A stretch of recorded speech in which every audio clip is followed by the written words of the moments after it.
আচ্ছা পাপা, একটা কথা বলছিলাম, বলছি যে গাড়িটা বেচে তুমি কটা টাকায় পাবে বলো তো? না মানে গাড়িটা বেচে দিচ্ছ শুধু শুধু, এরপর তুমি অফিসে যাওয়া আসা করবে কি করে?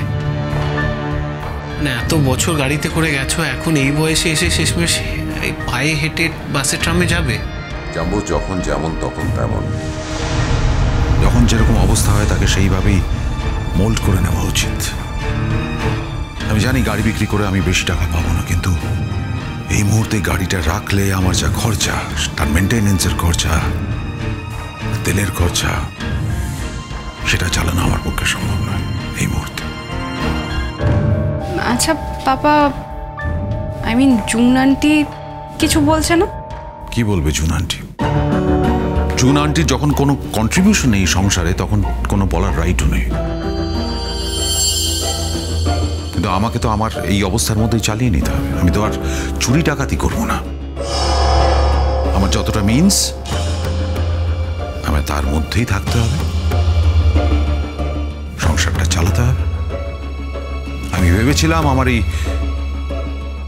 সিচুয়েশনে আমার বড় ছেলে, আমার ডাক্তার ছেলে আমার পাশে দাঁড়াবে, কিন্তু আমি ভুল বুঝেছিলাম। I am sorry to bother you. তোরা এখন আসতে পারো। Thank you.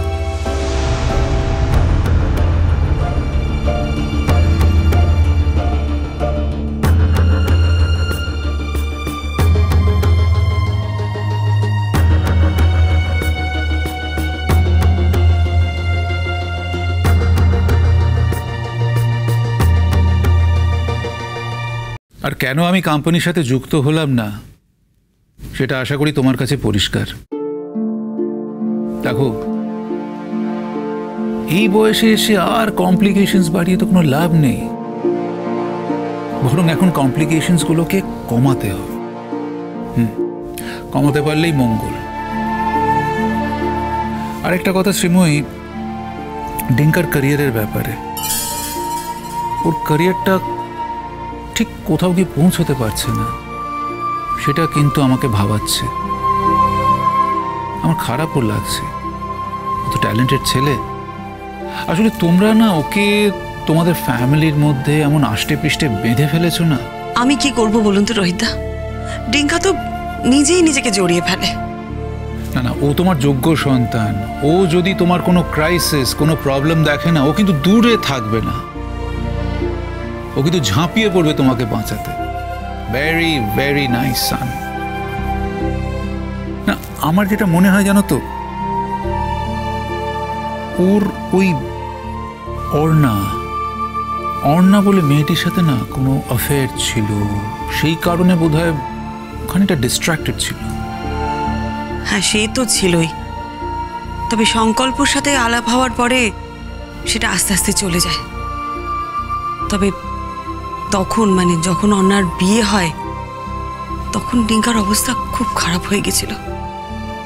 আমি যে কিভাবে ওকে সামলেছি না সেটা আমি জানি রোহিতা। তবে সংকল্পর সঙ্গে আলাপ হওয়ার পরে ডিঙ্কা একটু একটু করে বুঝতে পারে যে সংকল্প সত্যি একটা খুব ভালো মানুষ, একটা খাঁটি মানুষ। তখন ডিঙ্কা আস্তে আস্তে নিজেকে সামলে নেয়। আসলে কি জানেন তো, ওই সময় যদি ডিঙ্কার গানের জগৎটা ওর কেরিয়ারটা একটু শক্তপোক্ত হতো না, তাহলেও এতটা ভেঙে পড়তো না। ও নিজেকে অনেক সহজে সামলে নিতে পারত।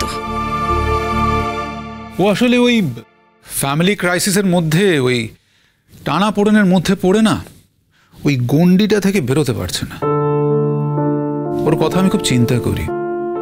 দেখো, ওই দেশে বসে ওর জন্য আমি কি করতে পারবো এখনো আমার কাছে ঠিক ক্লিয়ার নয়, কিন্তু আই প্রমিস ইউ দ্যাট ওর জন্য আমি নিশ্চয়ই কিছু একটা করব।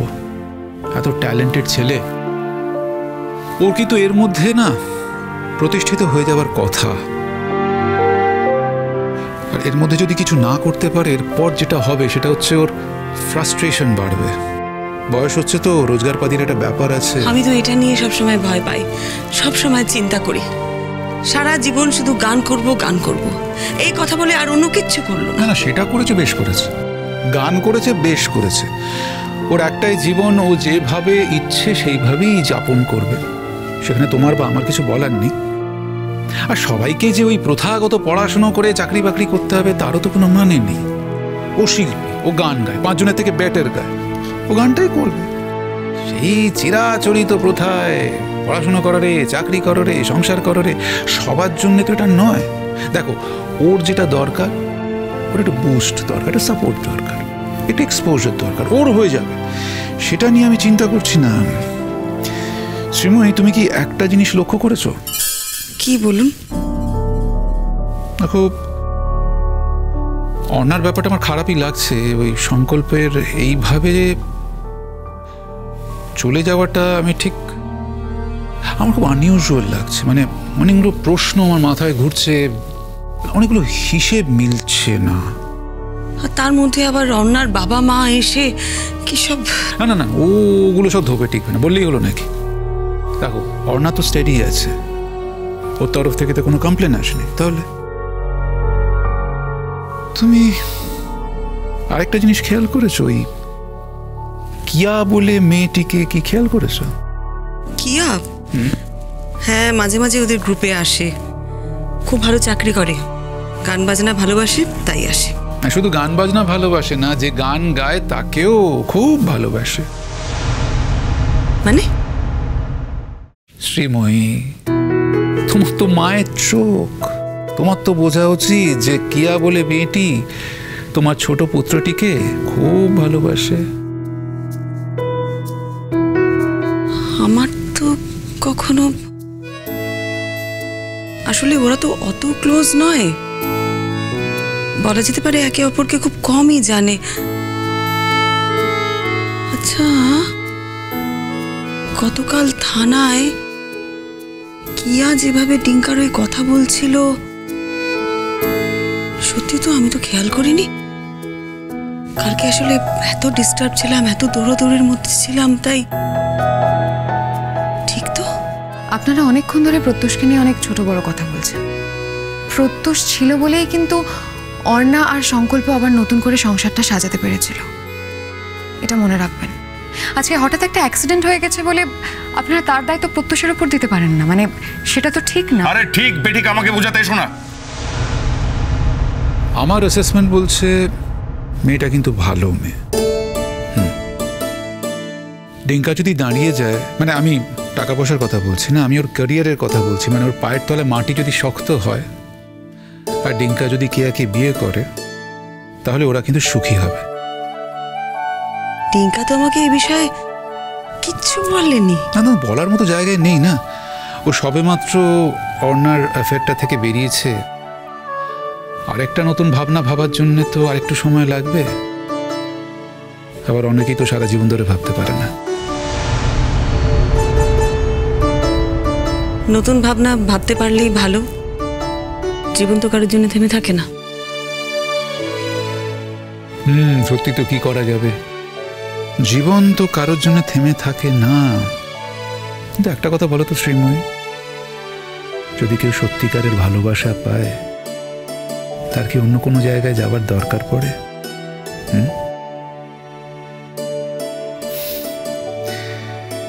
ডিঙ্কার বিয়ে ঠিক হলে আমাকে কিন্তু খবর দিও। আপনি কি মানে অনেক অনেক দিন পরে আবার আসবেন?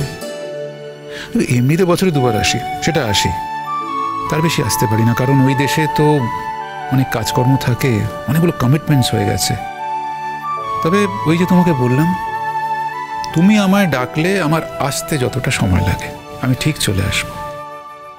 আর শোনার একটা কথা, এটা কিন্তু সিরিয়াসলি বলছি, আবার ভাববে না যে আমি রোহিতদাকে বলবো, রোহিতদা বিব্রত বোধ করবে, কি মনে করবে, এটা কিন্তু না। যখনই প্রয়োজন পড়বে আমায় ফোন করবে, ঠিক আছে? না, বাকি কাজগুলো বুঝে নাও। তোমার আর কোনো প্রশ্ন আছে? দেখো, আমি তো সব তোমাকে যেচে যেচে বলছি।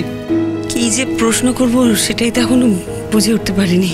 আরে বাবা, তুমি ঠিক পারবে। তোমার যে স্টাফ মেম্বার্স, তোমার টিম, তারা খুব এফিশিয়েন্ট, তোমাকে একদম ঠিকভাবে গাইড করবে। তাছাড়া উপল তো আছেনি। আর আমি তো বললাম আমি অল টাইম অ্যাভেলেবল, তুমি জাস্ট আমাকে একটা ফোন করবে, আমি ওখান থেকে আমার মতো করে তোমায় বুঝিয়ে দেবো। আর একটা কথা, হ্যাঁ বলুন। ও দেশে একবার তুমি আমার বাড়িতে আসবে তো? হ্যাঁ, ওই যে যদি কাজের জন্য যেতে হয় তাহলে। কাজের জন্যই যেও, কিন্তু আসবে তো? নিশ্চয়ই যাব, দেখে আসবো গিয়ে আপনার সাম্রাজ্য।